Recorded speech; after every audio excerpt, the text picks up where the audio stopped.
Welcome to fresh சமையல். இன்னைக்கு நம்ம பார்க்க போகிறது காயல்பட்டினம் ஸ்பெஷல் கலரி கறி. இந்த கறி கல்யாண வீட்டிலலாம் எல்லார் வீட்லையும் இதுதான் வைப்பாங்க. ரொம்ப ஃபேமஸாக இருக்கும், செம டேஸ்ட்டாகவும் இருக்கும்.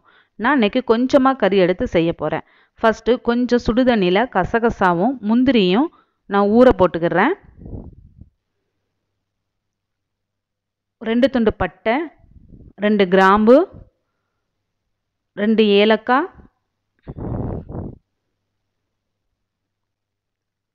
அது கூட அன்னாச்சிப்பூ, இஞ்சி பூண்டு பேஸ்ட் 1 ஸ்பூன், தயிர் ஒரு 2 ஸ்பூன் அளவுக்கு எல்லாத்தையும் சேர்த்து நல்லா மிக்ஸ் பண்ணி எடுத்து வச்சுக்கிறேன். இதுதான் நம்ம தாளிப்புக்கு போட போகிறது. இப்போ நம்ம குக்கரை வச்சுக்கலாம். 1 ஸ்பூன் அளவுக்கு நெய் விட்டுருக்கிறேன். அடுத்து ஒரு 2 ஸ்பூன் அளவுக்கு தேங்காய் எண்ணெய் விட்டுருக்கிறேன். நெய்யும் தேங்காய் எண்ணெயும் ஊற்றி நம்ம சமைக்கும் போது மட்டன் சீக்கிரத்திலே நல்லா குக் ஆயிரும்.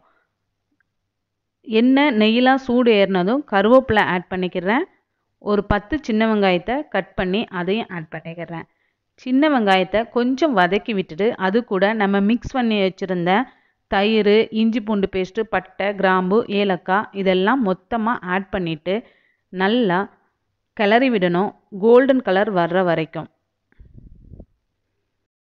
இந்த தாளிப்பு ரெடியானதுமே நல்ல ஒரு மணம் மணக்கும். அது கூட நம்ம கொஞ்சமாக புதினா இலை ஆட் பண்ணிக்கிறேன். ஆட் பண்ணி அதையும் சேர்த்து நல்லா வதக்கி விட்டுக்கிறேன்.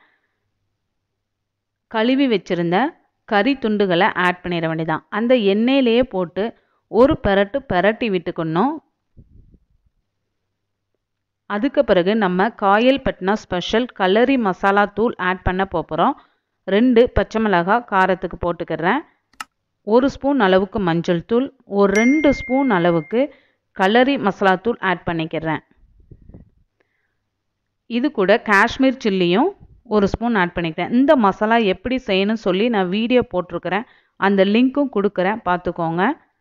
எல்லாத்தையும் சேர்த்து நல்லா மிக்ஸ் பண்ணி விட்டுட்டு தேவையான அளவு உப்பும் போட்டுட்டு கொஞ்சமாக தண்ணி விட்டுட்டு குக்கரை மூடி நல்லா ஒரு 4 விசில் விட்டால் போதும். அதுக்கிட்டே நம்ம ஊற வச்சுருந்த கசகசாவெல்லாம் அரைச்சிக்கலாம். தேங்காவை ஃபஸ்ட்டு கொஞ்சமாக துருவிக்கிட்டு அது கூட கசகசா முந்திரியை ஆட் பண்ணி நல்லா பேஸ்ட்டாக அரைச்சி எடுத்துக்கலாம். அரைச்சி எடுத்ததை நம்ம வடிகட்டியில் போட்டு அந்த பாலை மட்டும் பிழிஞ்சு எடுத்துக்கிட வேண்டியதான். நமக்கு எந்த அளவுக்கு கிரேவி வேணுமோ அந்த அளவுக்கு தேவைப்பட்ட அளவுக்கு தேங்காய் கசகசாலாம் நம்ம ஆட் பண்ணி பால் எடுத்துக்கலாம். கறி ரெடி ஆயிடுச்சு. இப்போ நம்ம ஓப்பன் பண்ணி பார்க்கலாம். சூப்பராக குக்காகவே வந்திருக்கு. பாருங்கள் எந்த அளவுக்கு கலர்ஃபுல்லாக இருக்குன்னு சொல்லி. இது கூட நம்ம அரைச்சி வச்சுருந்த தேங்காய் பாலை ஆட் பண்ணி அப்படி சிம்லே போட்டு நம்ம கொதிக்க விட்டுற வேண்டியதான். கொஞ்ச நேரம் கொதித்து வந்த பிறகு இது கூட வாழைக்காய் ஆட் பண்ணுவாங்க. இன்றைக்கி நான் வாழைக்காய்க்கு பதிலாக உருளைக்கிழங்கு தான் ஆட் பண்ண போகிறேன். நல்லா கொஞ்சம் பெரிய பெரிய பீஸாக கட் பண்ணி ஆட் பண்ணி சிம்லே வச்சு எடுத்துட வேண்டியதான். சூப்பரான காயல்பட்டினம் ஸ்பெஷல் கலரி கறி ரெடி ஆயிடுச்சு. எங்களுடைய சேனல் உங்களுக்கு பிடிச்சிருந்துச்சுன்னா லைக் பண்ணுங்கள், ஷேர் பண்ணுங்கள், சப்ஸ்கிரைப் பண்ணுங்கள்.